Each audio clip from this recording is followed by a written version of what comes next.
ప్రభా. వెంటనే ఏం చేయాలంట? తీసేయండి ప్రభా, అర్జెంటుగా తీసేయండి ప్రభా, తీసేయండి ప్రభా. అయ్యా, ఇదా ప్రార్థన?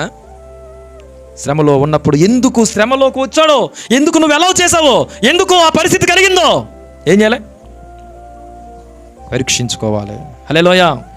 కాబట్టి ఇతడు శ్రమలో ఉన్నప్పుడు బతిమాలుకున్నాడంట. ఇప్పుడు ఆనందపడాలా లేకపోతే మనము బాధపడాలా? శ్రమల్లో గుర్తొచ్చాడు. ఇప్పుడన్నా గుర్తొచ్చాడుగా ఎవరు? చాలామందికి శ్రమల్లో ఉన్నా గుర్తు రావట్లే. ఆ శ్రమ కలిగితే, ఆ రోగం కలిగితే ఆల్టర్నేటివ్ ఎక్కడికి వెళ్తే బెటర్ అంటున్నావు? అర్థమవుతుందా? వెతుకుతున్నారు. ఏంటి మార్గాలు వెతుకుతున్నారు? ఏ హాస్పిటల్లో బాగుంటుంది అంటారా? హాస్పిటల్ కనో, లేకపోతే ఆ మాంత్రికుల దగ్గరకనో, లేకపోతే ఎక్కడికైనా వెళ్తే నేను బాగుపడతానే అనుకుంటున్నారు. కానీ నీ శ్రమకు గల కారణము నేను దేవుని దృష్టికి వ్యతిరేకంగా బ్రతకాను. అరే, ఆయన బతుమాలుకోవాలి, ఆయన వైపు తిరగాలి, ఆయన వైపు చూడాలి అనే ఆలోచన లేకుండానే ఆల్టర్నేటింగ్ సోర్సెస్ వెతుకుతున్నారు. అర్థమవుతుందా? కాబట్టి అర్థం చేసుకోండి, దేవుని యొక్క వాక్యంలో అతడు శ్రమలో ఉన్నప్పుడు బతుమాలుకున్నాడు, యెహోవాను బతుమాలుకున్నాడట. శ్రమలో ఉన్నప్పుడు బహుగా తగ్గించుకున్నాడు. తన పితరుల దేవుని సన్నిధిని తన్ను తాను బహుగా తగ్గించుకొని, ఈ పని ముందే చెప్తే, ఈ పని అదవుతున్నా చెరలోకి వెళ్ళక మునిపే, బాధ రాక మునిపే, శ్రమ సంభవించక మునిపే ఏడ తేగక ప్రార్థన చేయండి అన్న వాక్యాన్ని బేస్ చేసుకొని ప్రతిరోజు దేవునితో సంబంధం కలిగి ప్రతిరోజు దేవునితో సహవాసం చేస్తే ఈ పరిస్థితి ఏర్పడేదా? చెప్పరేంటమ్మా? ఏర్పడేది కాదు. అర్థమైందా?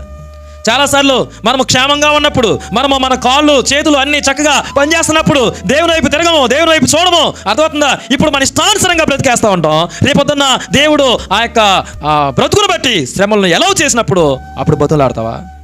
బోధకు లొంగకపోతే రేపొద్దున్న బాధపడవలసి వద్ది, బంధింపబడవలసి వద్ది, బతుమాలుకోవలసి వద్ది.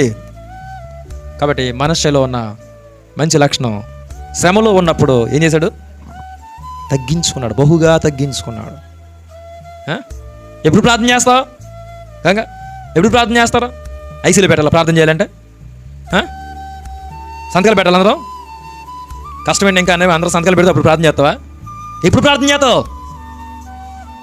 శిక్ష పడితే కానీ చాలామంది సరైన ప్రార్థన చేయరంట. నిజమేనా? ఏం పడాలి? శిక్ష పడాలి. అదవుతుందా? ఆ శిక్ష పడితేనట. చదవండి యెషయా గ్రంథం 26:16. ఈ వచ్చిన నాలుగు గురించి చదవండి ఒకసారి. యెషయా గ్రంథం 26:16 చదవండి.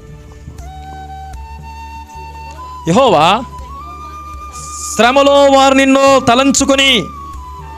తలంచుకొనిరి, నీ శిక్ష వారి మీద పడినందున వారు విశేషముగా దీన ప్రార్థనలు చేస్తున్నారంట, తగ్గించుకుని ప్రార్థనలు చేస్తున్నారంట. ఎలాగ మళ్ళీ విశేషమైన ప్రార్థనలు ఎప్పుడు వచ్చాయమ్మా?